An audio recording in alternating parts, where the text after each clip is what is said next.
เป็นหลายโรคพอสมควรนะศูนย์รวมโรคกระแม่นเนาะหลักๆกระแม่นนั่นหมอนรองกระดูกมีเส้นประสาทเจ็บปวดเป็นชา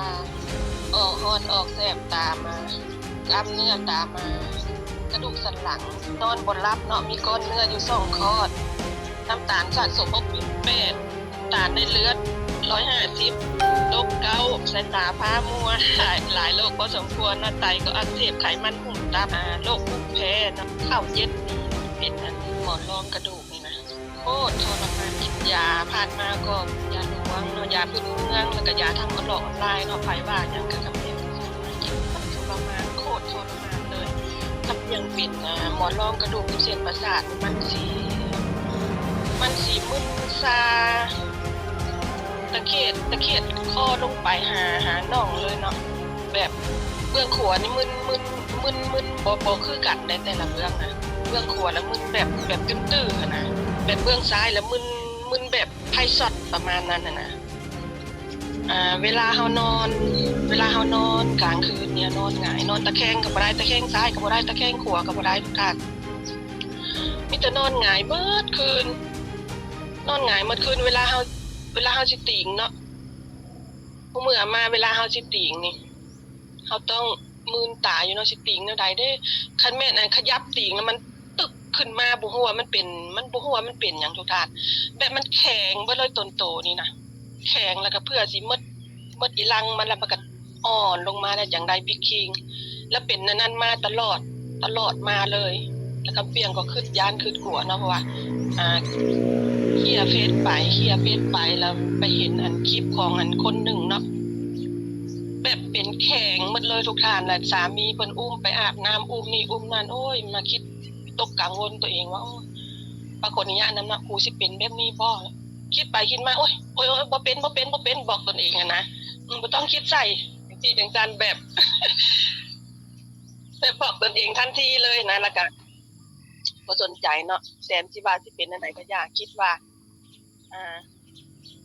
เฮาเป็นนี่เฮาต้องหายนะแบบพยายามรักษาตัวเองมีหยังทุกอย่างเนาะไผว่าแนวใดก็ซอกหามากินเพราะว่ายาต้มยาหม้อยาพื้นเมืองยาแม่นหยัง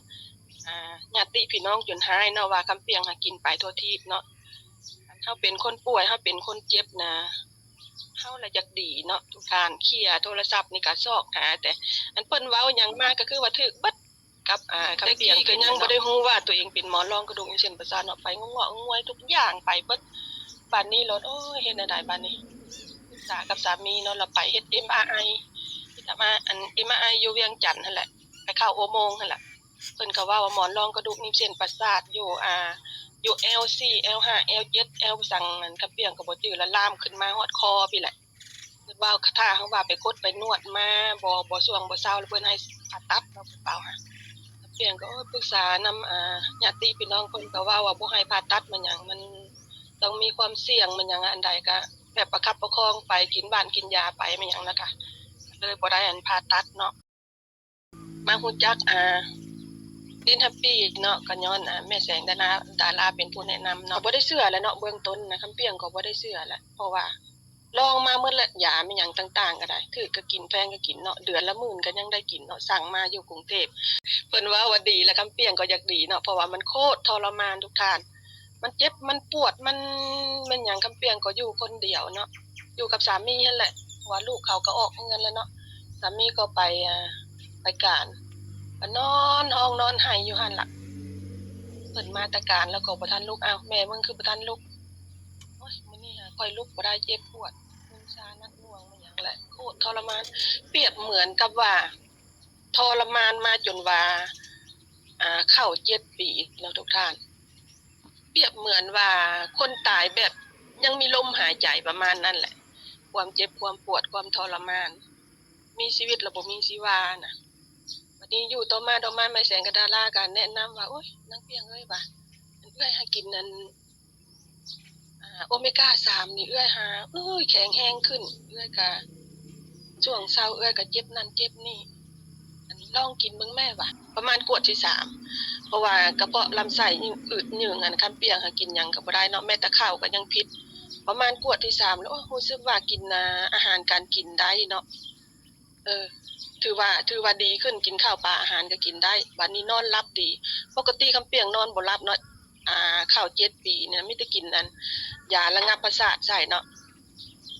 แล้วก็นอนหลับขึ้นทุกอย่างก็ดีขึ้นมาตามลำดับบัดนี้ขวดที่3ขวดที่4กินไปจนประมาณขวดที่เท่าใดแล้วบอกสามีกินเพราะว่าสามีก็เพิ่นก็เป็นหลายโรคเส้นเดียวกันเนาะแต่ว่าเพิ่นก็ยังไปยังมาได้คำเปียงและเป็นค่อนข้างที่ว่ามัน หนักหน่วงเนาะว่าโรคเส้นโรคเอ็นมันก็หนักหน่วง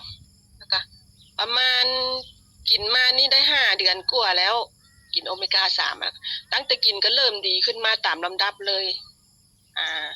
ความเจ็บความปวดความมันก็เริ่มดีขึ้นมาเลยเริ่มเบาขึ้นมาเลยแล้วก็บอกคนในครอบครัวบอกลูกบอกเต้ากินแล้วก็วันนี้เขากินเขาก็ตอบโจทย์เนาะคือลูกเคยก็เป็นอักเสบตับบีเนาะเพิ่นก็กินแล้วก็เพิ่นก็ว่าแข็งแรงขึ้นเพราะว่าตื่นเช้ามาแล้วบ่อิดบ่เมื่อยนอนหลับดีเพิ่นว่าลูกสาวก็เป็นก้อนในปอดเนาะก็กินก็บ่ได้ไอเนาะถือว่าบ่ได้ไอก็ถือว่าตอบโจทย์แหละครอบครัวของคำเปียงก็ถือว่ากินทั้งครอบครัวเลยเนาะแม้แต่ครอบครัวลูกกินแล้วก็หลังจากคนในครอบครัวกินแล้วไผก็ตอบโจทย์เมื่อละคำเปียงก็ได้บอกญาติพี่น้องแล้วก็คนลึงเคยเนาะคำเปียงก็บ่ได้ไปไสเพราะว่าเป็นคนป่วยเนาะคิดแต่ว่าลึงไผก็โท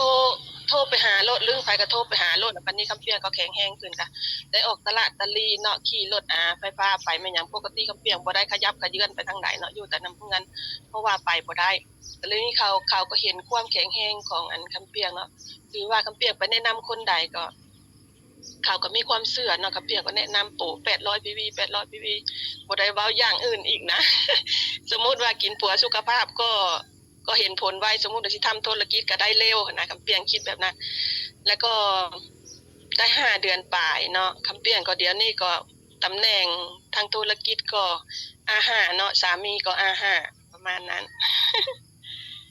ถือว่าขอบใจนำผลิตภัณฑ์โอเมก้า3ที่ว่าเฮ็ดให้สุขภาพคำเปียงแข็งแรงขึ้นเนาะถือว่าสุดยอดเลยเนาะว่าขอบใจท่านประธานว่ามีผลิตภัณฑ์ที่ดีๆมาให้พวกเราได้กินได้ใช้เนาะถือว่าดีแท้ดีจริงเจ้าขอบใจ